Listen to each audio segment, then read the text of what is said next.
Life is unpredictable, but preparing for the unexpected shouldn't be. Take ownership of your life planning with Policy Genius to help your loved ones have a financial safety net in case something happens to you.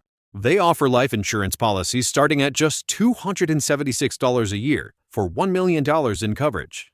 Don't wait for life to make other plans. Protect your family today. Head to PolicyGenius.com. That's PolicyGenius.com. The following episode may contain inappropriate material. Listener discretion is advised.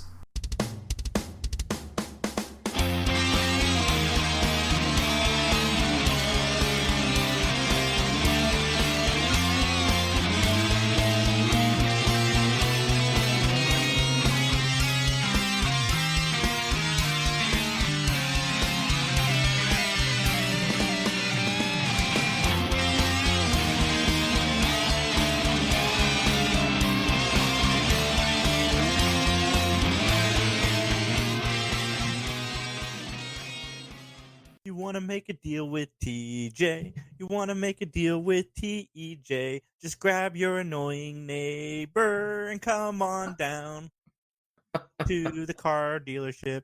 Hello, everybody. Welcome to another episode of Mattalk. Yes, the obnoxious neighbor. That is right, folks. We have made it to season 3, and that means the start of Don Knotts. I do want to start this podcast off because I read the synopsis for episode 2, which is a two-parter. That should have been the opening episode because I will get into that. I'm not even going to get us started with this, but we are here to talk to you about this lovely episode. Right, John? Yeah, and look, first of all, nice singing. Secondly, I've been at times a little bit harsh when it comes to the character of Ace Calhoun. Privately, you and I have discussed characters on Matlock that we just don't enjoy. And for a long time, Les Calhoun, Ace, if you will, was in that category. But I'm going to be honest, I've mellowed a little bit with my annoyance with Les. Because as we'll find out as we continue on in the next 15 years, we'll find that there's a more annoying character by the name of Billy Lewis. And so he takes the title of most annoying character on our beloved show, Matlock. But let's see. And me saying that this shouldn't have been the first episode of the season is no way like a tell into how I thought of this episode. It just did not feel like a season opener. Mild spoiler for my thoughts at the later in the episode. But I am excited to talk about this. I've been working my way through my 3 hours of Law and Order that I have every Friday. I'm very excited. I'm halfway through SVU. I just finished Law and Order proper and then going into organized crime. Man, you are just racking up the crime procedural shows, aren't you? I like the new Law and Orders, man, because they're all they're a lot more serialized now, and I dig it. I mean, poor lady who plays Olivia Benson, she's on all of them all of the time. Hey, she's cashing that check. Don't feel too bad for her. No, she is, but she's putting in work. Okay. Unlike Ice-T, because I claim that I believe in all the years that he was on SVU. He's still on SVU. Well, no, I know, but about 70% of the time he was just ad-libbing because they were like, we can't write stuff for you. Just go ahead. You come up with it. Act. And he acted. Yeah, that's right. Be Ice-T, but a cop. Got it. And now you're a Tide spokesperson. This is a cold call. Man, one day I went to Blockbuster. This was probably late 90s. And I was bored, so I counted every movie Ice-T was in that was on the new release shelf, and I came up with 37. That year, he was just in everything. Cameo City. Well, I believe has said it many times that, man, when you're breaking out into Hollywood, you take whatever you can get. And if it's terrible, what was the movie? Was he in Leprechaun 2? Leprechaun, technically 5. 5, okay. Leprechaun in the Hood. Is that what it's called? Yeah. Oh my God. There's a sequel to Leprechaun in the Hood. Leprechaun Back to the Hood. No Ice-T in that one, though. Oh, man. Okay. Well, nonetheless, he was like, it doesn't matter. It's work. You take it. It's lousy. You move on to the next one. So I think that's probably good advice. He's like a kid from where I'm from doesn't turn down money. Right. True that. All right. Well, then, shall we go ahead and get into it, Jason? Let's do it, man. All right, it's time for our opening statements. The episode that we're going to take a look at is called The Lemon, and it originally aired on November 29th, 1988. And this is going to be another Leo Penn directed episode. Leo, of course, the father of Sean Penn. But we have some other guest stars that I'd like to mention real quick. Man, November 29th, that's late for a season of a show to start. I think even back then. Back then, it used to start in August, I think. August or September. Yeah, I think you're right. Like right around October, beginning of September. So that's a good point. I totally never thought about it that way. Well, let's talk about John McCann. John McCann is going to be playing the role of TJ Cassidy. Now, you may remember John, because in season 2, he was on an episode of Matlock. He was on as Lieutenant Wallace in the show called The Network. And Jason, you'll remember The Network because it was the one that had all of the fellow NBCs doing their little like PSAs in there. They had the one with Betty White. They had the one, I believe, with Alf and that. And yeah, we commented on it. So that's the episode he was in. And interestingly enough, I also discovered he played a character on Melrose Place called Walter Kovacs. Nice name. Well, you know what the name's from, right? No.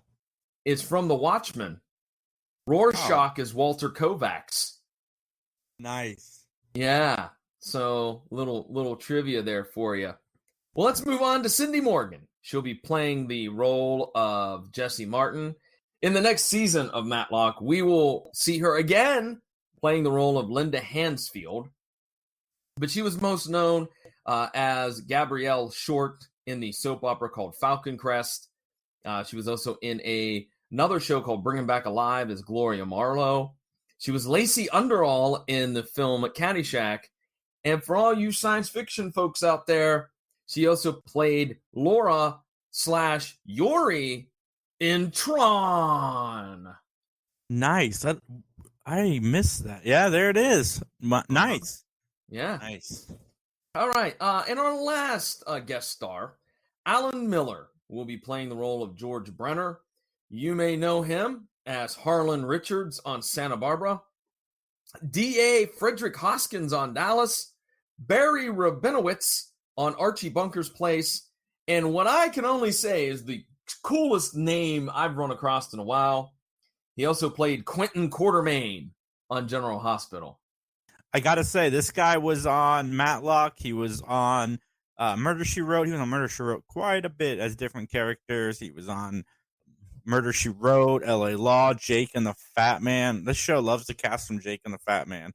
And he was also in one of my favorite comedies of all time, which is Brewster Millions, and one of my favorite sci-fi movies, Star Trek 3.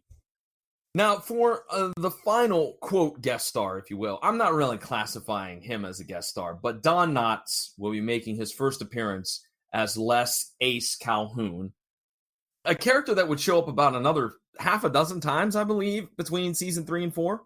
Yeah. So there you go. There are the guest stars. I would like to point out real quickly, though, that there's a little bit of trivia here with the plot of the show. All right. I don't know if you picked up on this. Well, hold on. We're not going to talk about Don Knotts' IMDb page. See, I have no experience with Don Knotts outside of Three's Company. I regretfully have not seen the Andy Griffith show. I have seen him in smaller roles. Like he was on that 70s show as a landlord. He was on, his final movie was Air Buddies. Wow. Then that 70s show was one of his final roles. That's crazy. He was on 8 Simple Rules as Don Knotts. The little experience I've had with Don Knotts, I've been a fan. I like him on Three's Company. Fun stuff. But this is my first introduction to him and Andy Griffith's chemistry. Which we heard from Nancy Stafford when we talked to her that the chemistry was unbelievable. In fact, I vividly remember her saying that when Don Knotts was on set, even the executives would leave their office to come down and watch Andy and Don work. And it was like magic. And, I wasn't trying to be disrespectful. I just assumed everybody knew who Don Knotts was. There was no need to talk about his resume. But thanks for filling in. No, thanks for filling in, Jason. I just assumed that, we all knew. But let's talk about this little bit of trivia I discovered. There was an episode on the Andy Griffith Show in which Barney Fife bought a car, and guess what? The car ended up being a lemon. So let's recycle a little bit of a plot, and we'll go with that. How about That's a how fun about wink to the. That's a fun wink to the audience. It That is. grew That up is with a Andy fun. Griffith. Yeah. Agreed. One other thing we should mention, I believe this is the first time in the opening credits that Julie Samar, who of course plays Julie, is going to be mentioned in the credits, although she's not in this episode. All right, Jason, I have a question for you. Are you ready to give an opinion? Your opinion, and only your opinion, so help you? No, I'm gonna go take a nap. You're gonna go take a nap? Listen, the people listening at home don't want to hear about our napping schedule. I know we keep bringing it up on episodes. All right, Man, they get it. they get it. Well, okay. You know what? If you love naps, why don't you let us know? And Jason, how can they do that? BenMattalk@gmail.com. That's right. That you can email us, or you can follow us on Twitter at Mattalk_podcast, or follow us on Facebook at Mattalk Podcast. So, Jason, All right, let's testify, John. Okay, good. I was just gonna say it's time. It's time to testify. Testify. The plot of this episode is that Ben must defend a neighbor wrongfully accused of murder. I hate when you have neighbors that are wrongfully accused of murder, Jason, don't you? I don't know if I'd mix business and pleasure. I mean, there's two ways this could go. Because, yeah, if your neighbor goes to jail, well, I guess you don't have the neighbor anymore. So if they're an obnoxious neighbor, you've got that going for you. Or if you win, then I guess there really is no loss. Because if you win, the neighbor gets to stay, and if you lose, the neighbor leaves, so you don't have to worry about him anymore. Yeah, there's a lot of like variables into that equation, right? You know, are they good neighbors? Are they crappy neighbors? Yada yada yada. Yeah, I got you. Yeah, they try to borrow a car in the middle of the night. We'll get to that. All right. In our opening scene, we see cars on a car dealership lot with that wonderful song, "If You Want to Make a Deal, See TJ." And we see TJ. We see TJ with a bear, not a live one that has been killed and stuffed. I gotta say, John, the opening scene of this reminded me of Norm Macdonald's Dirty Work. Yes, it does. It does. Now that you mentioned that, very underrated film, by the way. Very underrated. We show this TV commercial, and then I didn't understand this. We cut to a gun going off. At first, I thought, okay, fine. And then as we'll get into the episode, we'll find out a gun has nothing to do with the episode whatsoever. I mean, it's just so weird. I don't know why they would use that. All right, we are introduced to Les Calhoun right off the gate. He's snooping around the window in the kitchen of Matlock. And so Matlock lets him in. They make their introductions. And lo and behold, Les claims that Ben Matlock's last case, his client was guilty, even though Ben got that client off free and clear. Missed opportunity to have Andy Griffith and Don Knotts play a TV version of The Odd Couple. I think that would have been really, really well, with Andy being the straight guy and him being the slob, like more obnoxious one. I think it would have been perfect television. Closest thing the Lemon and Mattalk you would have gotten. Okay, but let's talk about this. How much spine do you have to come into the city's greatest defense attorney and go, "Oh, hey, by the way, you were wrong. Your client was the killer." Like, yeah, he's internationally known. That's right. How dare you, Les, come in and question Ben Matlock? How dare you? Spoiler alert, the next episode involves Britain as well, so. Oh, does it? Yes. All right, yes. Called the Pack your ambassador. bags. We're going overseas, ladies and gentlemen. To add insult to injury, why does he call him Benji? Like, he keeps calling him Benji. I'm like, you just met the man. You can't do that. You can't do that. Huh? I called you John G the first time I met you. No. If you called me Johnny, I would have been like, hey. Who's the good John G? Anyways, look, I'm just saying you got to know somebody before you just give them a nickname. That's all I'm saying. Word. There you go. I also find it very, very creepy when Ace is talking all about going out looking for the ladies. Like, he wants to, man. He is on it. He's trying to get Matlock to go with him. Again, I want the odd couple with these two. We missed a huge opportunity, ladies and gentlemen. Okay, but I'm going to go there. I just have to. It's 1988. If Ace Calhoun, meets a young lady, is he going to be able to, rise to the occasion? Wink, wink, nudge, nudge. They had pills back then. No, they did not. They had to have had pills back then. No. I'm checking, John. Because I'm telling you right now. No, that's a 2000s type of deal. No, it was around the 90s for sure. No. Yes. No. While you're looking for that, I'm going to carry on. Hey guys, you guys can listen to John be more wrong, and I'm going to look. Hey, it was a prescription treatment that started in the late 80s. We're in the late 80s at this show, John. No way. No way. Yep. No. Well, it happened in the 80s. It emerged in the 80s and 90s. I'm looking at it right now. This is from Dr. Oz's website. Oh, wait a minute. Time out. Dr. Oz. No. Right, well, here's another one. ClevelandClinic.org. Okay, go ahead. Used and accepted since the early 80s. Oh, no, wait a minute. Man, I'm sure Ace Calhoun had things to help little Ace Calhoun. He was ready to go. Sorry, ladies and gentlemen, for John's inappropriate conversation on this episode about Matlock. How am I getting blamed? I'm just asking questions, man. I'm saying that they're around, man. Absolutely, 100%. A .org site is never wrong.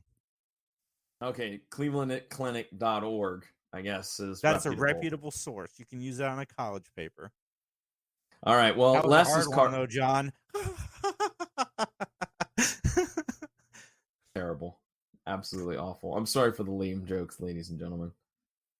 Anyways. If you guys feel like telling John why he's wrong in this matter, please email us at No, stop it.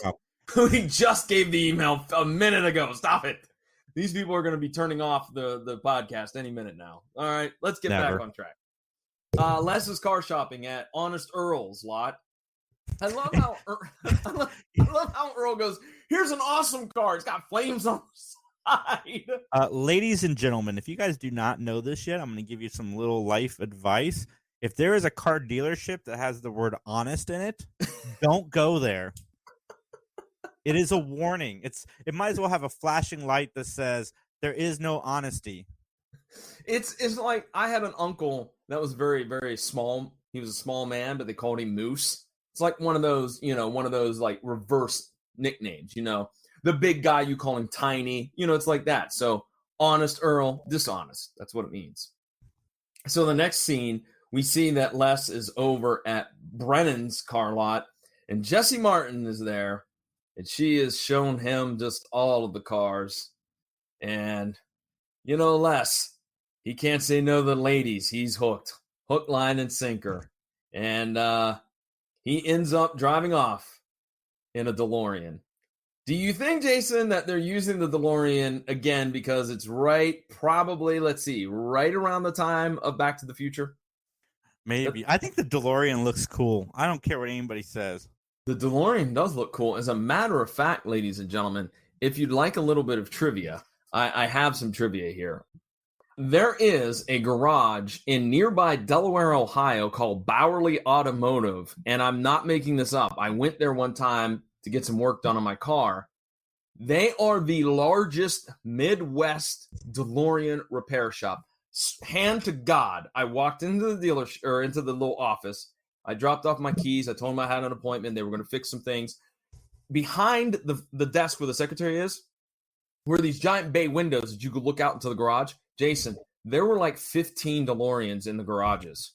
So I'm like, holy cow, that's amazing.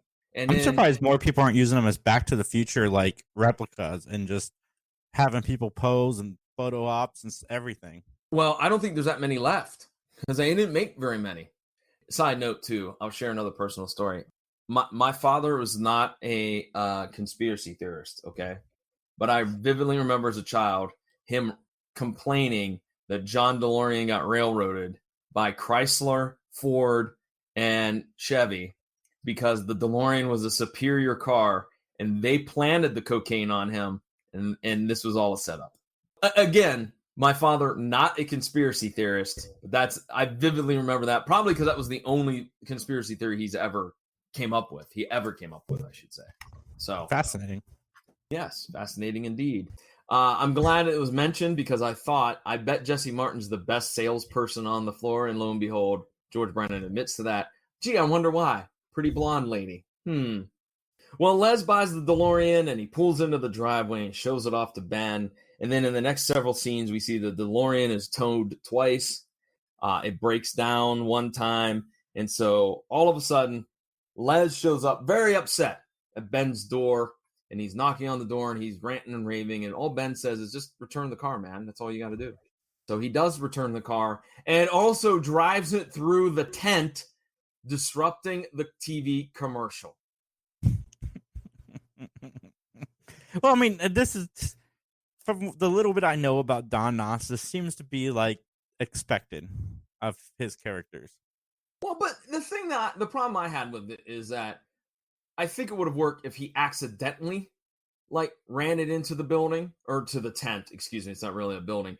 It's in neutral. Oh no, wait, I wanted to put it in reverse. But this one, he purposely puts it in drive and slams on the gas. Oh, I could totally see his character doing that, man.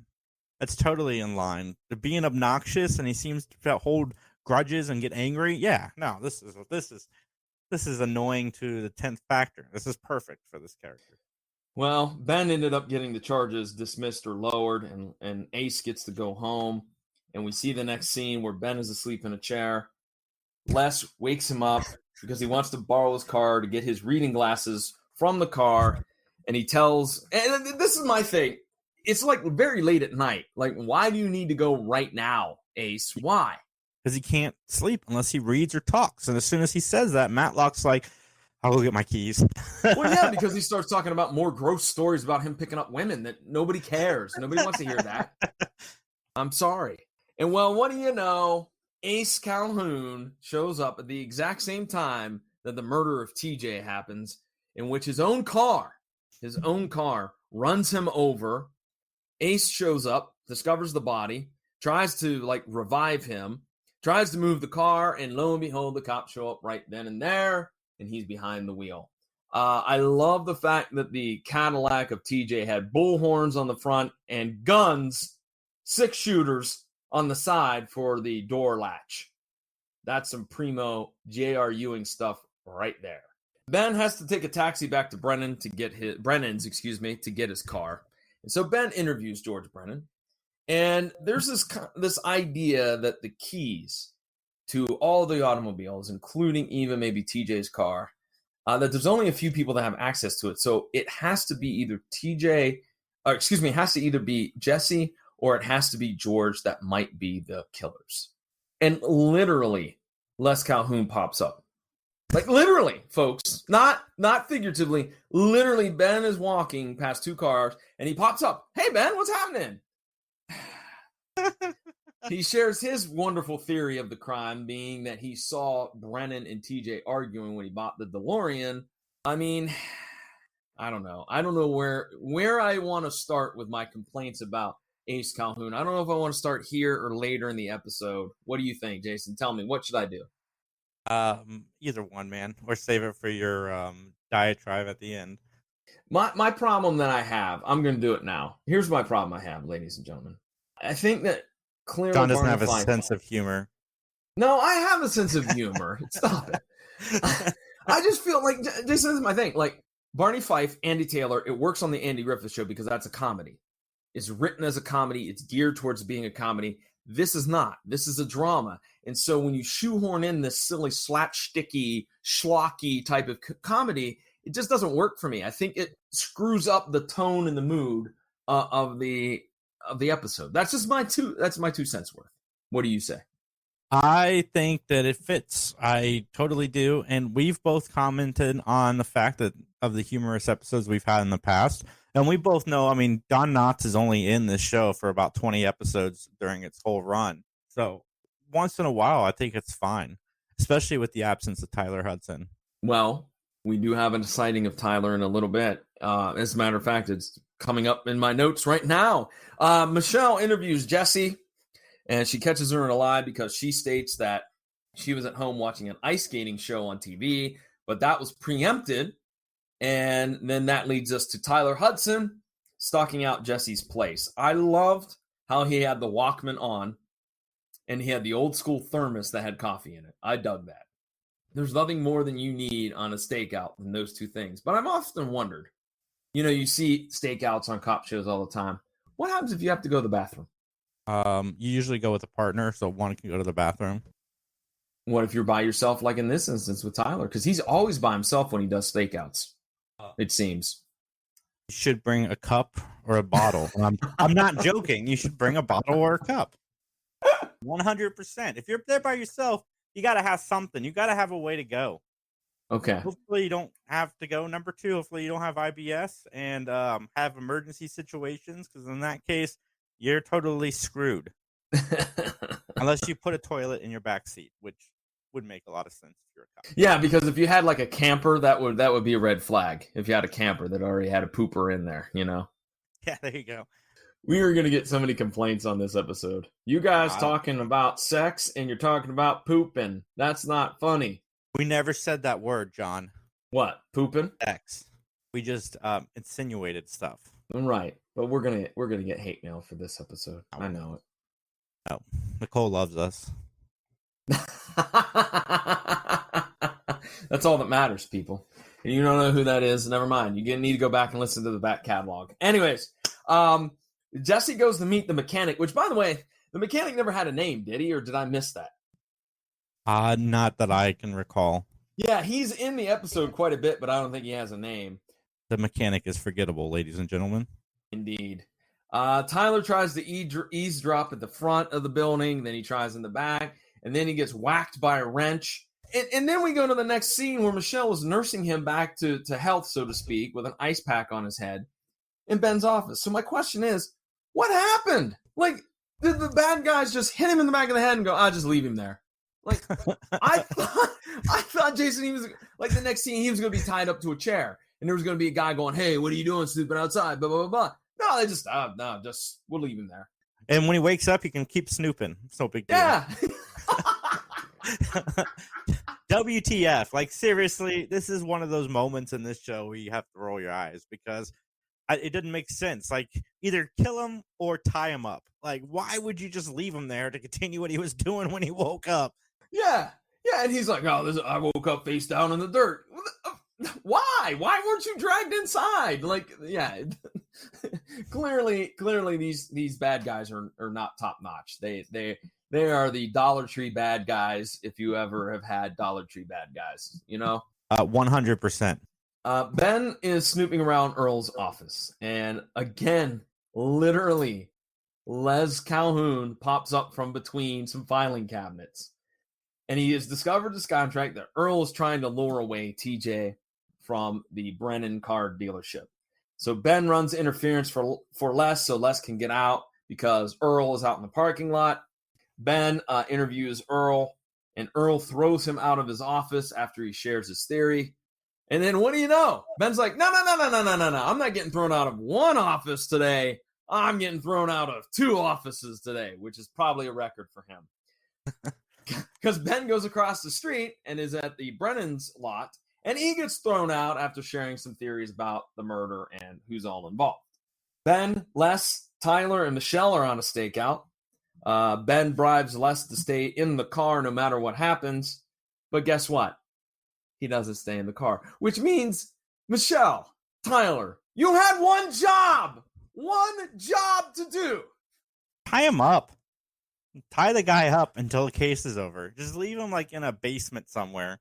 And then when the case is over, you can let him go. So basically what you're saying is Kidnap this him. episode's theme is the lack of tying people up. Yeah. Yes. If I had an obnoxious friend who I was trying to help and they kept doing things to hurt their own case, I would tie them up in my basement with handcuffs. Okay, Max and Dan, I hope you're listening to this episode. So when you start acting a fool, he's going to tie you up. I couldn't do that to either of them. Okay. By the way, ladies and gentlemen, those are the co-conspirators on the Three Geeks podcast, by the way. Anyways, the mechanic and Jesse are running a chop shop, and because they were doing that, that's their alibi. And I liked this. I kind of dug that there was a little red herring here, because when you saw the chop shop, you're like, oh yeah, Jesse had something to do with it, or at least I felt that way. So I liked that it was a little bit of a swerve, if you will. Now to the part of the show that irritated me a little bit. I do not like, and we've talked about it before, Ben, don't eat with your mouth full. It's disgusting. No one can hear you. Knock it off. I love it. Eat all the time with your mouth full. Shove those hot dogs. Let's go.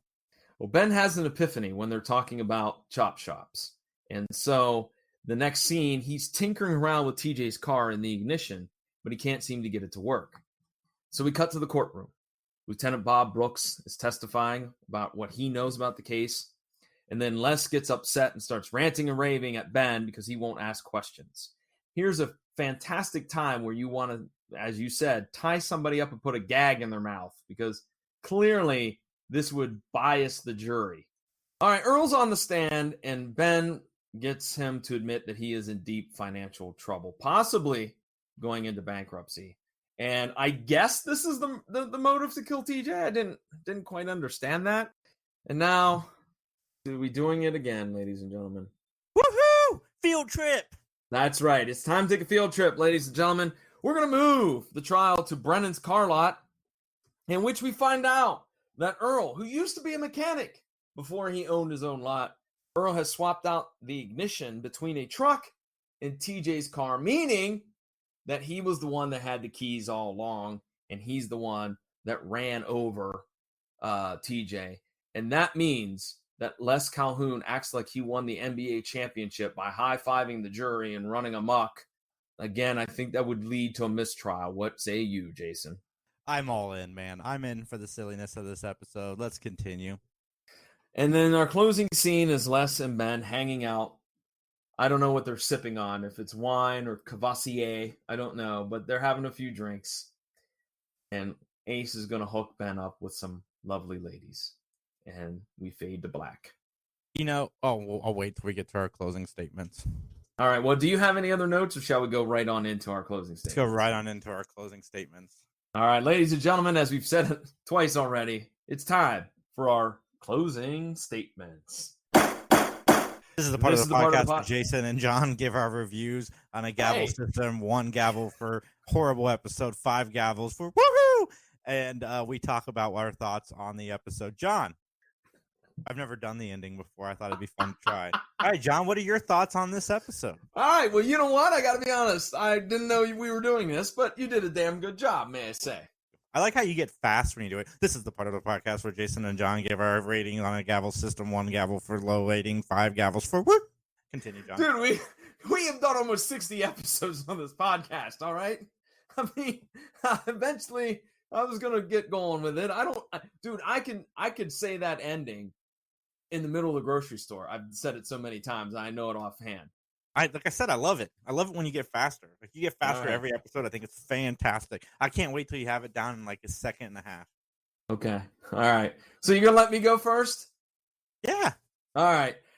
I gave this episode 2 gavels. I didn't think there were too many positive things. I felt like the negatives, the motive was really unclear. Why kill TJ? Like was he not coming over to be with Honest Earl on his payroll? Like, it was weird.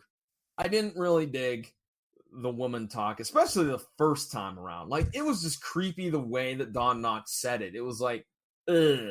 The last one, I don't mind, because he was like, oh, I'll introduce you to Victoria. She likes to dance. Like, that was sweet and innocent. But the first time, ugh. Les, again, the annoying neighbor, I still don't feel fits in with the mood of the show. I was not, again, another big fan of Matlock just doing whatever the hell he wants. We're going to move the trial. We're just going to go over to the car lot. But I did enjoy, as I said, I enjoyed the chop shop because I thought that was a nice little swerve. I enjoyed the little bit of time that Tyler had on screen, even though he didn't really have much to do because he got KO'd and then mysteriously showed up in the office and then drove people around in the stakeout. So overall, 2 gavels for me, man. This episode from the first 5 minutes sets the tone of the entire episode, so I can forgive the tone changes in this episode. My rating is not too far from yours. I give it a 3. I think it's middle of the road. It's definitely not a season opener of an episode. It's more of an in the middle of the season episode. And, it's the first time that Don Knotts and Andy Griffith brought Don Knotts to the show. So, of course, there's going to be some schlockiness. The reason I give it 3 is because the whodunit was awful. I'm sorry. We don't get a whole lot on that. This episode is mostly fixed on Don Knotts' shenanigans mixed in with Andy Griffith. And like I said, the beginning of the episode set us up for that. So I'm a lot more forgiving for that. As like my first experience with the two of them together, I think that they're funny together. I really do. I think Andy plays a straight man next to him very, very well. Does it always fit this tone of this show? No, it absolutely does not. But I hope it gets better as we go. Because like I said, I don't remember the Don Knotts episodes of Matlock very well. I know I've seen some. I just don't remember them. And I'm glad he's not my neighbor. But yeah, 3 out of 5. It was a fun episode, but it did not. The courtroom drama part of it and the whodunit part of it was lacking. Yep, agreed. All right, Jason, let's talk about some other podcasting projects real quick. What's going on with the 3 Geeks podcast? You can find the 3 Geeks podcast at 3geeks.ninja. I was recently on the Synopsis podcast, which you guys should check out. It was a lot of fun. We got to talk horror movies and Final Destination. Great time. I was recently on PowerPoint presentation on Some Nobodies. Check that out too. Oh my God. Follow me at 3GeeksJ personally. I post a lot of silly selfies that my daughter yells at me about every day. And I also find me at 3 Geeks Podcast. The PVDcast is my own personal podcasting project. It can be found at pvdcast.com or through all of those major podcasting outlets. I do want to throw a quick plug, too, to the middle class film class, MCFC. And you can find those guys over at mcfcpodcast.com. They also do a movie review podcast and a movie news podcast. It's kind of a combination of the two. Peter, Joseph, and Tyler, they're good dudes. So check them out, please. And you can follow me on Twitter. My personal Twitter handle is at PVDMVP. And Jason, I think that's about it, man. So should we get on out of here? I just want to say, ladies and gentlemen, that John, the PVD cast, dropped a doozy of an episode this week. Check it out. It should be a lot of fun. All right. Hey, Jason, can I borrow your car? Absolutely, John. You know I'll let you. Your car's better than mine, but sure. Okay. I'll be over at 11:30 p.m. to pick it up like Ace. Because if you have my car, I don't have my car, which means I have an excuse not to go anywhere. And you know how much I love not going anywhere. All right. With that, ladies and gentlemen, as they say in court, nothing further.